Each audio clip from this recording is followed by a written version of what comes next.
ምን እያወራህ ነው? ምርስ አላወራ እንደዚህ ወራ ምን እያወራህ ነው? ገብቶሃል የምታወራው? አማርኛ ነው። መግደል ፈልገህ ነው? ስለምን እያወራህ እንደሆነ ታውቃለህ? ምኑን ነው መግደል የፈለገው? እሺ ማንኛውም ነው ይበላል ይታርክ። መጀመሪያ አዳምጠኝ። አልመሲህ ምንድነው የሚለው የክፍል በቃ ትረዳለህ። መሲ የሚለው ቃል ከገባ ይላል ጭራሽ ቻሌንጅ ላይ አድርገን ይሞክራል እንዴ? 1000 ዓመት እታገሳለሁ፣ ቲክቶኬን ዘግቼ እጠፋለሁ። የመሲን ትርጉም ከቁርአን ላይ ስጠኝ እስኪ። ቀጥል። አይደለም ከቁርአን ከሐዲስ ስጠኝ። የመሲን ትርጉም አልመሲ ምን ማለት እንደሆነ አይደለም ከቁርአን ከሐዲስ ስጠኝ። ከገባ ምናምን ብሎ እንደማስተምር አክት ያደርጋል እንዴ? ቀጥል እስኪ። አክት አይደለም አልመሲ ራሱ ማን ነው? መሲ ማን ነው? ምንድነው የተንገበገብከው? ቆይ ለምን ቀጥል። ለምን ቀጥል እንድኖር ነው የምፈልገው? ቀጥል። ማስረጃ አንተ ነው። ምንድነው የምቀጥለው? ርዕሱን ሽፍት እንዳያረከው አውቃለሁ። አላረኩም። ምንም አታውቅም ሆነን ደግሞ ላሳይ ስለፈለኩ ነው። አንተ የኛን ሽፍት ርዕሱን ሽፍት አድርጎታል። የአልመሲን ትርጉም ብታውቁ እያለ የጨመራት ነገር ሌላ ለማስመሰል ስለሞከረ ይሄዱድ ምንም አያውቅ መሆኑን አይደለም ከቁርአን ከሐዲስ ላይ የአልመሲን ትርጉም ብታውቁ እኮ ምናምን እያለ ነው አይደለም ከቁርአን ከሐዲስ ላይ ሄድና አንተ የአልመሲን ትርጉም አንጣ። ንጽጽር አቆማለሁ። አንተ ማምጣት ከቻልክ ቀጥል። ማን ቤት እንደገባ አላወቅም ማለት ነው። ቀጥና ማስረጃ አለ። አልመሲ በቁርአን ላይ የተጻፈው ከየት የመጣ ነው ታዲያ? ማስረጃ አንጣ። ከየትም ይምጣ ማስረጃ አንጣ። አልመሲ ማለት ምን ማለት እንደሆነ ቁርአኑ ላይ ያለ እኮ ወንድሜ፣ ቁርአኑ ላይ ያለ እኮ ምንድን ነው? እሺ ከዚህ ጋር ትርጉሙን አንጣ። አልመሲ ማለት ምን ማለት ነው? ወይኔ እኔ ይኸውልህ እንደ ሌሎቹ አልሳደብም። ለትምህርት ነው እዚህ የሚመጣው። አልመሲ ማለት ምን ማለት ነው? አልመሲ ማለት ምን ማለት ነው? ትርጉሙን ብታውቁ እያልክ ነበር ደጋግማ አይደለ? አክት አድርገሃል። ምን ማለት ነው? አሁን ተረድቻለሁ። አንተ ስለማችለው ትርጉሙን እኔን ጠይቀህ ከዛ ልትረዳ። አመሰግናለሁ ወንድሜ። ዲስ ዱድ አያችሁታ? ርዕስ ሽፍት አድርጎ የአልመሲን ትርጉም ብታውቁ እንዲያትሉ ነው ነበር ሲለኝ ቆየው። አይደለም ከቁርአን እንደ ትርጉሙን ልታመጣ ከሐዲስ ብታመጣ ቲክቶኬን አቆማለሁ፣ ንጽጽር አቆማለሁ ስለው የሆነውን አያችኋል። በክረምት ወራት ላይ ለምን መሰለህ አንተ እኔ አመጣላለሁ በቃ ክረምት ወራት ላይ ጎሬ ላይ ያለች አይጥ ልክ ዝናብ ሲመጣ ጎሬ ውስጥ ትገባለች። ተጎሬ አትወጣም። ከወጣች ጎርፍ ይወስዳታል። ዝናብ ተመታት። ልክ አይጥ እንደዛ ነው የሆነው። እንደ 10 ሳንቲም ፌስታል እሳት ሲነካው ኩርምት ልትሉ አትላላጡ። ቶፒኩ ላይ ያወራል። ተራን ጠብቅ። አንዴ ስማኝ። ተራን ጠብቅ። ስርዓት የሚባል ነገር አለ። ገና መግባት ነው። አብዱሬ ስርዓት የሚባል ቤቱ ስርዓት አለው። ኢብራሂም ቀጥል።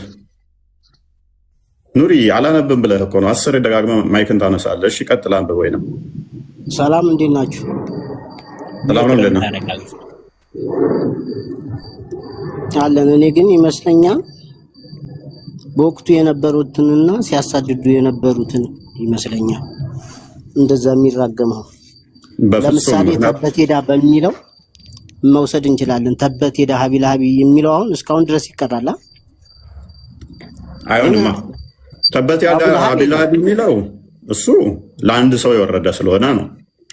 ይሄንን የትኛውም ሙፈሲር ሎክ አንደኛ የትኛው ሙፈሲር አይረዳህም። አንድ በል። ሁለተኛ ደግሞ ተበት አቢላቢ የሚለው ኦኬ ለማን ነው የወረደው? ለአቡላብ ነው። አቡላብ አሁን የለም። ኑሬ ሚውት አድርግ። አይሁዶች ስቲል አሉ፣ ክርስቲያኖች ስቲል አሉ። ሁለት በል። ይሄንን ኢብን ከሲርን በለው፣ ሼኹል እስላም የምትሉት ኢብኑ ተሚያን በለው፣ እነ ኢብን ቀይም አልጃውዚን በለው፣ ሌሎችም ታላላቅ አሉ የሚባሉ ሙፈሲሮችንም ተመልከታቸው። ምክንያቱም የሚቀጥል ስለሆነ በምን ይህንን አብሮ ከማን ጋር ይሄዳል መሰለ? ከሱራ 5:51 ጋር አብሮ ይሄዳል። በል ከአይሁዶችና ከክርስቲያኖች ጋር ረዳት፣ ወዳጅ፣ ጓደኛ እንዳትሆኑ ከሚለው ጋር አብሮ ይሄዳል። ያ ለእነኛ ብቻ የተሰጠ ሳይሆን ፊውቸር ቴንስ ነው። እንዳትሆኑ ወደፊት ነው እኮ እርግማንን እኮ ቁራሶስ ያወግዛል ብዬ እርግማን የተወገዘ ነው በእስልምና።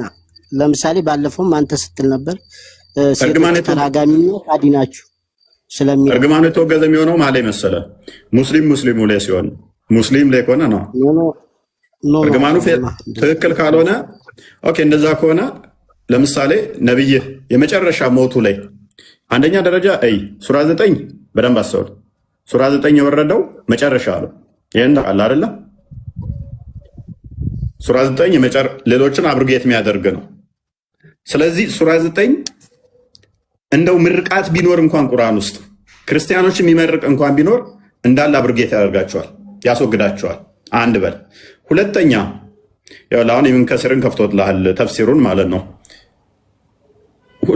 ዋና ነችን ተፍሲር እናንብባትና እኔ ሐዲሱን ልስጥ። ነብይ ሲሞት ምን እያለ እንደሞተ ማለት ነው። ቀጥል ክርስቲያን። ኦኬ ያ ምንድነው ግራንድ ያው ተፍሲሩ ኢብን ከሲር ነው ሱራ 261 ላይ የፈሰረበት ማለት ነው። ከሃዲዎችን መራገም ይቻላል ወይስ አይቻልም በሚለው ማለት ነው። መራገም ይቻላል። በእስልምና ከሃዲዎችን መራገም ይቻላል። ሱራ 3:28 ላይ ታስቀምጠውታል። እንደውም ክርስቲያኖችና ይሁዶችን እንደው በላይ እንወዳቸዋለን በሚል በፊታቸው እያስመሰሉ በውስጣቸው ግን እንደሚረግሟቸው ይናገራል። ይሄኛውን ላንብብላችሁ። ከርሲንግ ዘ ዲስቢሊቨር ኢዝ አሎድ ከሃዲዎችን መራገም ይፈቀዳል ይቻላል ይላል። there is no disagreement that it is lawful to curse the disbeliever ከሃዲዎችን መራገም እንደሚቻል ሙሉ ለሙሉ ስምምነት ላይ ተደርሷል። ወይም ደግሞ ማንም በዚህ ጉዳይ የማይስማማ የለም። ሁሉም ዑለማዎች ተስማምተዋል። ዑመር ኢብን አልከታብ and the imams after him used to curse the disbeliever in their qunut or a type of supplication during the prayer and otherwise ዑመርና ከሱ በኋላ የመጡት ኢማሞች በቁኑት ጸሎት ወቅት ከሃዲዎችን ይራገሙ ነበር። ሌሊት በምን ወቅት? በሰፕሊኬሽናቸው ወይም በሰላታቸው ወቅት ማለት ነው። ስለዚህ ይራገሙ ነበር ይላል። እዚህ ጋር ዝቅ ብሎ ይላል አንድ ሐዲስ ያስቀምጥና this hadith indicates that it is allowed to curse those who do not love Allah and his messenger አላህና መልእክተኛውን የማይወድ የማይከተል እንደሚራገሙ መራገም እንደሚቻል ይናገራል ማለት ነው። ተፈቅዷል። ስለዚህ እኛ ደግሞ ለየት የሚያደርገው ምንድነው? በረመዳን ወቅት ይሄንን ነገር አስቀጥለው በረመዳን ናይት ፕሬየር ላይ ይሄን ነገር ይራገሙ ነበር፣ ወይም ደግሞ ከሃዲዎችን ይራገሙ ነበር። የሚራገሙት ምንድነው? ሱራ 9:30 ላይ ለምሳሌ አላህ ያጥፋቸው ክርስቲያኖችን ብሎ ይራገማል አይደል? ስለዚህ ያንን ራሱ ደግሞ ቢቀሩት ምንድነው? እርግማን ነው። ሱራ 9:30ን ትቀራለህ አንተ በረመዳን። ስለዚህ በክርስቲያኖች ላይ ቀን በቀን እርግማን እያወረድክ ነው ማለት ነው። ለማስታወስ እኮ ነው የሚቀራ ክርስቲያን ለማስታወስ ማለት ነው። አቡላሃብ እስካሁን አለ ተበት ሄዳን የምንቀራ ክርስቲያኖች አሁን የሉም እንደ ኢብራሂም ክርስቲያኖች የሉም እንደ አሁን እነዛ ነው ያሳደዱትን ነው እንጂ እኮ በእምነት ማስደድ የለም እያለ እንዴት እንራቀቅ? ከፍ አድርጌ አሁንም ደግሞ ሂምሌት ተማደርገ በፊት እስቲ ክርስቲያኖች ያሳደዱትን ማስረጃውን አውጣ። እስቲ ክፈት እንዳለ ሁሉም ጣልቃ ትግባ። ከዚህ በላይ ማስረጃ ጣዖት አምላኪዎችን አላልኩም፣ ኢብራሂም አይሁዶች ጋር ያደረገውንም አላልኩም። ክርስቲያኖች ያሳደዱትን እስቲ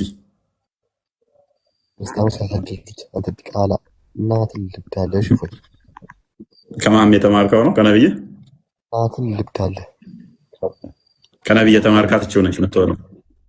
ሐዲስ ነው? ቁርአን ነው? ቁርአን በአማርኛ እየቀራ ነው። ቁርአን በአማርኛ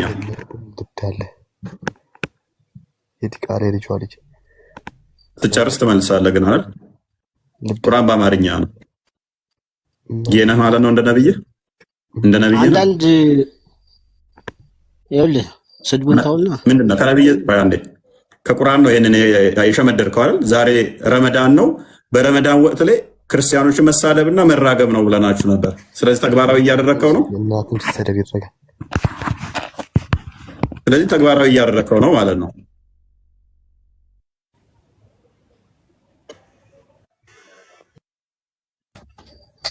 ላውራ አንተ እኮ ምንም እያወራህ ያለው እኮ ምንም አለመረጃ ነው የሆነብህ። አስቸገርከን አንተ ደግሞ። ለምሳሌ አሁን አንዳንድ ሀዮች እኮ በወቅቱ ይወርዱና አይሰራባቸውም፣ በዛው ይቀራሉ። ለምሳሌ ማን ያለህ? ኢብራሂም ሱራ 9 የወረደው መጨረሻ ነው አልኩ። ሁሉንም አብሩጌት የሚያደርጋቸው ሱራ 9 ነው። ይሄን ታውቃለህ ብዬ ነው። መጨረሻ ወረደ ነው። አላለቀም እኮ ምኑ ጦርነቱ እኮ ነብዩ ሙተውም እኮ ቀጥሏል። በዑመር ጊዜ ቀጥሏል። ምንም ጦር ከክርስቲያኖች ጋር ነገርኩ እኮ ከክርስቲያኖች ጋር የተዋጉበትን እስቲ ማስረጃ እኔ ስለ ካዲዎች አልጠየኩም። ካዲዎችን የማይወለው ሱራ 9:5 ላይ ጨረሷቸው እኮ። ካዲዎች እኮ አልቀዋል። ካዲ የሚባል የለም። ባይዘይ ካዲዎችን ጨርሰዋቸዋል አይደለ? ሱራ 9:28 የወረደው ካዲዎች እርግማን ካለ ስለ ጎረቤት ሀቅ እንዴት እስልምና እንደዚህ እንትን ይላል? ሀቅ የጎረቤት ሀቅ ከሙስሊሙ ጋር እኮ ስለ ጎረቤት ሀቅ ከክርስቲያኑ ጋር አይደለም። ወጋዳችን ከክርስቲያኑ ጋር ሳይሆን ከሙስሊሙ ጋር ነው። ጎረቤት ሀቅ የሚያወራ ያለ ሙስሊሙም መሰረት ያደረገ ነው። አንድ በል ሱራ ሜቢ ያላነበብክ ከሆነ ሱራ 3:28ን ተፍሲሮቹን ተመልከታቸው። ቁጥር ካነስክ ብቻ ነው ሀቅ የሚባል ነገር የሚመጣው ከክርስቲያን ጋር። ክርስቲያኑ ለምሳሌ 9 ቢሆን አንተ ብቻህን ብትሆን ሎክ ክርስቲያኑ 9 ነው። አንተ ብቻህን ከሆንክ ያለህ አማራጭ የክርስቲያኑን ሀቅ ጠብቅ። which means ሀቅ እንዴት ነው የምትጠብቀው? በማስመሰል እንደውም ክፈተው ተፍሲሩን ክርስቲያን 3:28ን ክፈተው። በጥርስህ ሳቅላቸው፣ በልብህ እርገማቸው። መቼ? ቁጥር እነሱ ከበለጡህ። በደንብ አስተውል። ቁጥር ከበለጡህ። ቁጥር ከበለጥካቸውስ መርገም ራሱ አይጠበቅብህም። ምንድነው የምታደርጋቸው? አጥፋቸው ነው የሚለው 3:28 5:51 ተፍሲሮቹን ክፈታቸው። ኢብን አባስን ወይ ኢብን ከሲርን ክፈታቸው። ያው እሱ አንብባው ኢስማኤል ከምትለው ጀምረ። ኦኬ አንብባው እሱ ነው። አልቡኻሪ የረከደት ዳት ከሚለው ጀምረ ቡኻሪ እንደመዘገበው ኦኬ ከላይ ጀምረ አንብባው። እሺ ሚዩት ነው ሚላል unless you indeed fear a danger from them ከነሱ ላይ አደጋን ከፈራችሁ ይላል። ማለትም ሙስሊሞች የበታች ሆነው ክርስቲያኖች ደግሞ የበላይ ከሆኑ ምን ማድረግ አለባቸው የሚለውን except this believer who is in the some areas or times fear for their safety from the disbeliever እና ለደህንነታቸው የሚፈሩ ከሆነ ከሃዲዎቹን ማለት ነው።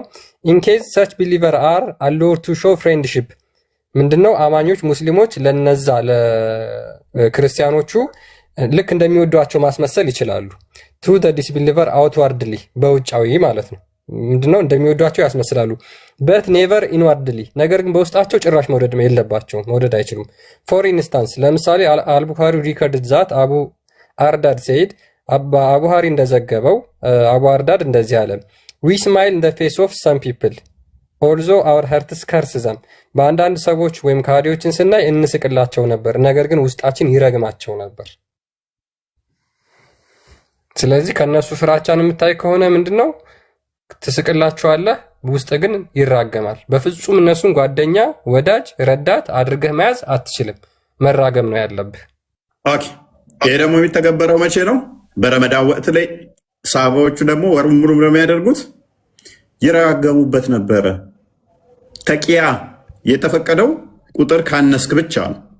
ፍሬንድሺፕ ማሳየት የፈቀደልህ ከክርስቲያኖች ጋር ጓደኝነትን የፈቀደልህ መቼ ነው? ቅድም እንዳልኩ ለምሳሌ ክርስቲያኖቹ ወይንም ሌሎች አማኞች 9 ቢሆኑ አንተ ብቻህን ከሆንክ በውስጥ ነው መራገም የምችለው። በጥርስ ትስቃለህ፣ በልብ ትረገማለህ። በውስጥ ትጠራቸዋለህ፣ በውጫዊ ደግሞ ወዳቸዋለሁ ትላለህ። ምክንያቱም ሱራ 5:51 ላይ በፍጹም ጓደኛም እንዳትሆን ከነሱ ጋር ማጋር እንዳትይዝ ስላለህ ማለት ነው። በረመዳን ወቅት ወሩን ሙሉ ሜቢ ላንብብላቸው አንዴ ሱራ 3:28 እና ሱራ 5:51ን ምን እንደሚል ላንብብላቸው። ሱራ 3:28 አሁን ያነበብኩላችሁ ተፍሲሩ ማለት ነው። ዋናው የቁርአን አንቀጽ ምን ይላል? ምዕመናን ከሃዲዎችን ከምዕመናን ሌላ ረዳቶች አድርገው አያዙ፣ ሙስሊሞች ከሃዲዎችን ረዳት አድርገው አያዙ ይላል። ይህንንም የሚሰራ ሰው ከአላህ ሃይማኖት በምንም ውስጥ አይደለም። ክርስቲያኖችን ጓደኛ የምታደርጉ ከሆነ ቀጥታ ከእስልምናችሁ ትወጣላችሁ እያለ ነው። ስለዚህ ስለምን ሀቅ ነው የምትወጣው ነው? አሁን የክርስቲያኖችን ሀቅ ተወጡ ስትሉ ምን አይነት ሀቅ ነው የምትወጡት? እነሱን ጓደኛ ካደረጋችሁ ከእስልምናችሁ ትወጣላችሁ። እነ አጠበሪ ደግሞ ቀጥታ ዲስቢሊቨር ትሆናላችሁ ነው ያለው። በእስልምና ደግሞ የካደ ሰው ደግሞ ይገደላል። ስለዚህ ክርስቲያኖችን ጓደኛ ካረክ ከሃዲ ትሆናለህ። ከሃዲ ከሆንክ ደግሞ ትገደላለህ። ኧረ አይገደልም ተው። ከሃዲ ጓደኛ ማለት እኮ በሃይማኖት ነው እንጂ ኖርማል ነው። የምትገደልበት ምንም አይነት እንትን ትኖራለህ። በመካደ ብቻ ምንም አትገደልም። በምራው የምትገደለው ለመግደልም ለመገደልም መስፈርት ተሰጥቶለታል እስልምና። ምን አይነት መስፈርት? ፈጣሪ ይገለው አይደል? ለምን ይገለው? ከሃዲያን የሚገደለው የፈጠረው ታውቃለህ? እሺ በአንተ በደዋ ላይ እንቅፋት ሲሆኑ በአንተ በደዋ መስመር ላይ እንቅፋት ሲሆኑ ነው ያኔ መታገልና መዋጋት መጋደል የምትችለው እንጂ ዝም ብሎ እሱ ሌላ ነገር በማምለኩ ብቻ ግደል የሚል ነገር የለም። ኦኬ እሱ ሌላ ቶፒክ ነው። አክቹአሊ ነብይ የመጣበትን ዓላማ አታውቅም ማለት ነው። ኦኬ በረመዳን ወቅት ላይ የመጣበት ዓላማ እስልምና ለማስፋፋት ነው እንጂ ለመግደል አይደለም። ለመጋደል ነው የመጣው። ለመጋደል ነው የመጣው። በምን ምክንያት? በሱ እንዲያምኑ እኮ በሱ እንዲያምኑ ሊጠራቸው እንጂ ሊገላቸው እኮ አልመጣም። ካላመኑበትስ ህይወታቸው ይጠበቃል? ዋስትና አላቸው? ካላመኑ ካልነኩት አናምንም ቢሉ ለምሳሌ ሰላት አልሰግድም ካልነኩት ካላመኑ ካልነኩት ካላሳደዱት አይነካቸውም። አይቻልም። አይሁዶችን እንዴት እንዳጠፋቸው ታሪኩን አታውቅም ማለት ነው። ጠንቅቀህ በየቤተ ክርስቲያናቸው ምኩራባቸው ሄዶ ነው ያጠፋቸው። ሁለት አማራጭ ነው የሚሰጥህ። ሎክ አንደኛ እስልምና መቀበል፣ ሰላማዊ ትሆናለህ፣ ደህንነት ይጠበቃል። እስልምናን አልቀበልም ካልክ ግን ህይወት አይጠበቅም፣ ንብረት አይጠበቅም፣ ደምህ ደመ ከልብ ነው። ኤኒ ታይም ልትገደል ትችላለህ።